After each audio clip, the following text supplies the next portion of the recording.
লাফিয়ে বেড়েছে বিভিন্ন টেলিকম সংস্থার ট্যারিফ। জিও, এয়ারটেল থেকে শুরু করে একাধিক প্রথম সারির টেলিকম সংস্থার রিচার্জ প্ল্যান 100 থেকে 150 টাকা করে বেড়ে গিয়েছে, যার ফলে সমস্যায় পড়েছেন অনেকেই। কারণ খসছে অতিরিক্ত টাকা। এই সমস্যা থেকে মুক্তি দিতে পারে একমাত্র বিএসএনএল। এখনো পর্যন্ত কোনো অতিরিক্ত টাকা বৃদ্ধি করা হয়নি, যার ফলে অনেকেই বিএসএনএল এ পোর্ট করাচ্ছেন। গত কয়েকদিনে রেকর্ড সংখ্যক সিম কার্ড বিক্রি হয়েছে বিএসএনএল এর। সরকারি এই টেলিকম সংস্থার একটি বিশেষ প্ল্যানের সুবিধা শুনলে আকাশ থেকে পড়তে পারেন, যেখানে জিও বা অন্যান্য সংস্থার ক্ষেত্রে 700 টাকার অধিক রিচার্জ করলেও মাত্র 50 থেকে 56 দিনের সুবিধা পাওয়া যায়। সেখানে বিএসএনএল এ মাত্র 797 টাকা দিয়ে প্রিপেড রিচার্জ করলে 300 দিন পর্যন্ত মেয়াদ থাকবে।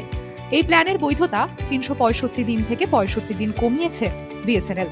তবে এই প্ল্যানে কোনো নেট ব্যবহারের সুবিধা পাওয়া যাবে না, কেবল অবাধে কথা বলা যাবে। আর যারা বেশি ডেটা ব্যবহার করেন তাদের জন্য সম্প্রতি একটি প্ল্যান লঞ্চ করেছে সংস্থাটি, যার মাধ্যমে 320 জিবি ডেটা ব্যবহারের সুবিধা পাবেন। নয়া এই প্ল্যানটির জন্য ব্যবহারকারীদের খরচ করতে হবে মাত্র 997 টাকা।